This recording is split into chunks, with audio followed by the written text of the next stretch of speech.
Assalamualaikum warahmatullahi wabarakatuh. Perkenalkan, nama saya Windy Sintiani, NIM 0301191011. Baiklah, untuk topik kita hari ini yaitu mengenai Daulah Umayyah.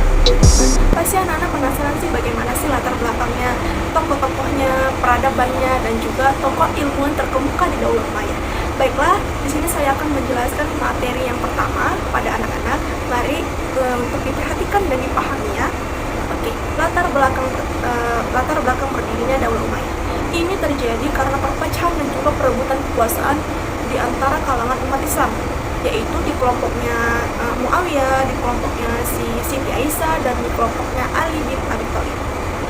Nah, terjadinya konflik dan juga pertentangan di antara kelompok-kelompok tersebut terjadi karena hasutan dari salah satu tokoh yang bernama Abdullah bin Sabah.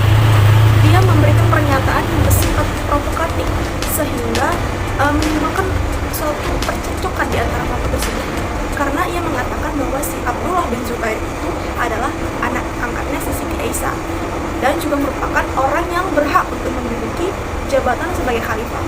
Lalu singkat cerita, setelah beberapa tahun tahkim, Khalifah Ali bin Abi Thalib wafat. Dia terbunuh oleh Abdurrahman bin Muljam. Maka sebagai penggantinya, maka dipilihlah putranya yang bernama Hasan bin Ali sebagai khalifah. Dan dia menjabat hanya kurun waktu yang sangat singkat, yaitu sekitar kurang lebih 3 bulan saja. Dikarenakan sifat kelicikan dan juga kecerdikan dari Muawiyah dan juga tekanan yang diberikan oleh Muawiyah membuat Hasan bin Ali menyerah ataupun mundur, dan dia pun memberikan jabatannya kepada Muawiyah. Dia memberikan jabatan kepada Muawiyah harus membuat 3 persyaratan. Yang pertama, Muawiyah itu harus menjaga ataupun memberi jaminan kepada Hasan dan juga keluarganya. Lalu yang kedua itu menjaga keselamatan dan juga nama baik dari Ali bin Abi Thalib. Lalu yang ketiga, setelah Muawiyah wafat, maka penentuan khalifah itu diserahkan kepada kaum muslimin. Nah, dari penyerahan jabatan itu diistilahkan dengan amul jamaah. Oke anak, ini perlu diingat, amul jamaah.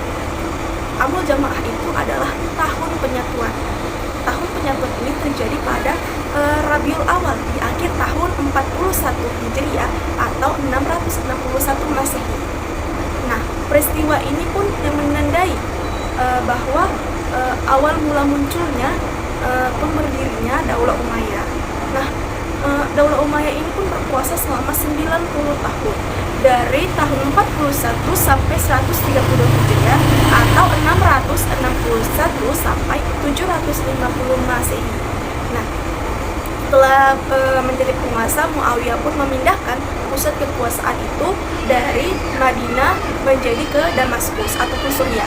Lalu tidak hanya itu, dia juga melakukan perubahan-perubahan besar. Salah satunya dalam sistem pemerintahan, yaitu dari sistem pemerintahan demokrasi menjadi sistem pemerintahan monarki ataupun kerajaan. Oke anak-anak, setelah kita mengetahui ataupun memahami bagaimana latar belakang terbentuknya Daulah Umayyah, maka kita lanjut ke materi mengenai tokoh-tokoh dari Daulah Umayyah. Nah, ada 14 tokoh khalifah yang berkuasa di Daulah Umayyah. Berikut ini dia tokoh-tokohnya. Oke, dari ke-14 ini ada 4 tokoh yang berhasil membangun dan juga mengembangkan budaya sosial. Di antaranya ada Abdul Malik bin Marwan, ada Al-Walid bin Abdul Malik, lalu yang ketiga Umar bin Abdul Aziz, dan yang keempat itu Hisham bin Abdul Malik. Oke anak-anak, sudah tahu siapa saja tokoh-tokoh khalifah. Maka kita akan masuk mengenai perkembangan peradaban di masa Daulah Umayyah. Nah, ada 3 perkembangan di bidang-bidang tertentu. Yang pertama itu perkembangan di bidang sosial.